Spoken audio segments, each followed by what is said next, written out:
Morgan, Steve here, and today I wanted to talk a little bit about corporate versus justice. And it sounds like a weird topic, and probably, if you're not interested in a little bit of a deep dive, you'd probably click this off right about now. But I hope to make it very helpful, because perhaps a better term for this here video is something to do with inner genie and health care.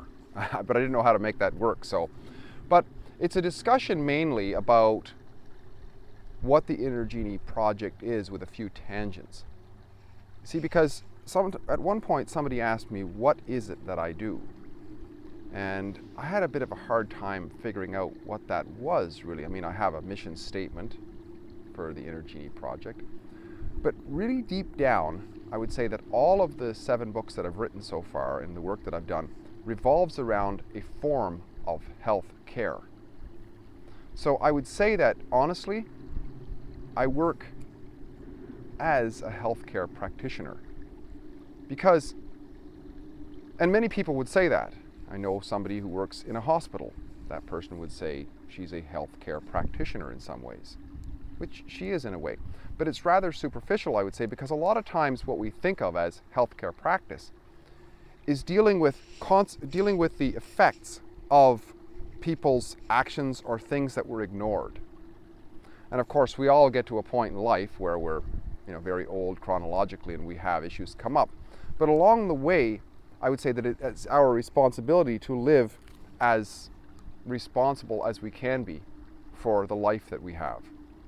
And the Inner Genie project is digging down and discovering and dwelling within the prime mover, if you will, of what it is that animates us, and having a fidelity and an honesty to that.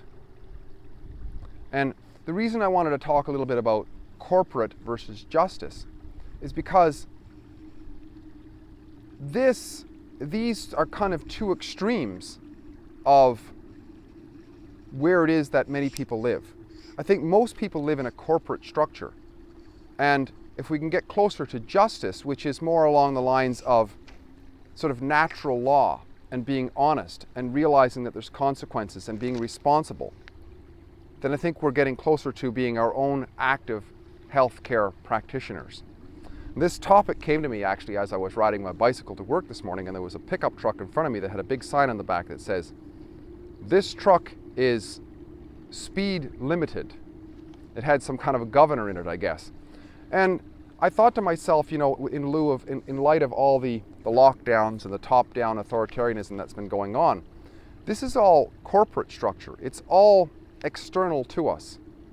See, what I was thinking when I saw that truck, because this is a bit abstract in a way, I guess, is there's a vehicle, and a vehicle, once again, is a commercial entity, which is being driven by somebody who's under corporate law. There's no arguing with it, because he's agreed to it. I mean, I don't have a problem with corporate law, but it's understanding it. But it's secondary from natural law. It's secondary from the nature within us, because the nature within us is we have, a heart beating, we have our, inner genie, soul, spirit, whatever you want to call it. We have our mentality, we have our emotionality, our living, breathing entity, right? And then we create things. We create the pickup truck. We create the laws that go around the corporation that are there. We impose that upon ourselves. We voluntarily enter it because we have to find ways to get along in society, right?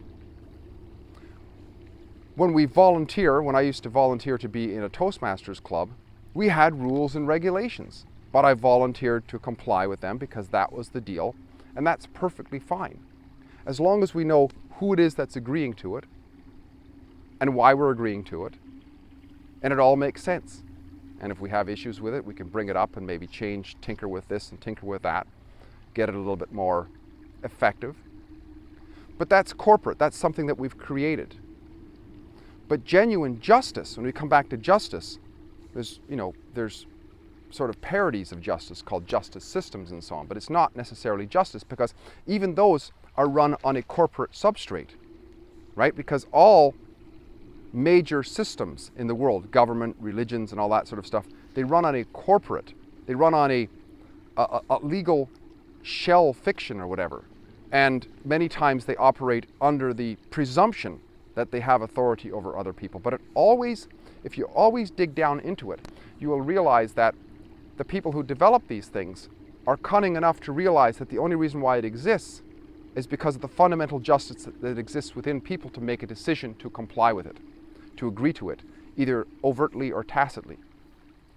And I think this is really important because it gets us to realize where our power comes from.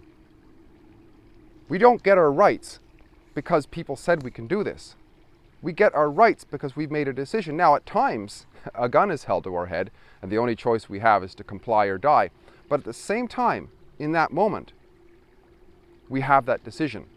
And even if we comply, the question is, why did I comply? And even in so-called justice systems, it is understood that a decision done under coercion is not is not valid. It's not a valid argument that somebody actually agreed because it was done by coercion. So it's a bit of a roundabout ramble here, but it's very interesting because, you know, aside from coming up with this idea as I was biking, I was talking to somebody at work today, and we were talking about how the driver's license, for example, in any legalese that I've ever studied, be it especially Western common law, but anywhere really, there's nothing ever written anywhere that you're actually required to have one, right? Because here's the thing, most international bodies that I know of anyways have agreed that slavery, to actually compel another human being to do something without their consent, is basically a form of slavery. And internationally, it's agreed upon that slavery is passé. It's no longer legitimate, right? So what they do is trick us into believing that we're something else. Trick us into believing that we're the corporate and not the justice, the real truth. We're not us. And if you look under any statutes that say you must have a driver's license or whatever, what it'll say that is every person must blah, blah, blah, blah, blah. And the way that they're written, and I studied law for a while, so this is when you realize how this justice system, legalese, is written, it's very, very specific, very specific. It will say, if you look it up, because they always have a definition section, if you look up what person is, it always begins, every one that I've ever read, it'll say a person who, blah, blah, blah, blah, blah, right? That's who must do it. And if you look up what person is, it'll say includes a corporation, blah, blah, blah. Now, what most people who speak regular layman's terms, they say, oh, that just because they're letting us know that it also includes a corporation. In legalese, no. Because in legalese, it's very specific. And if something says includes, it's also exclusionary because that's all it includes. That's the way they write it.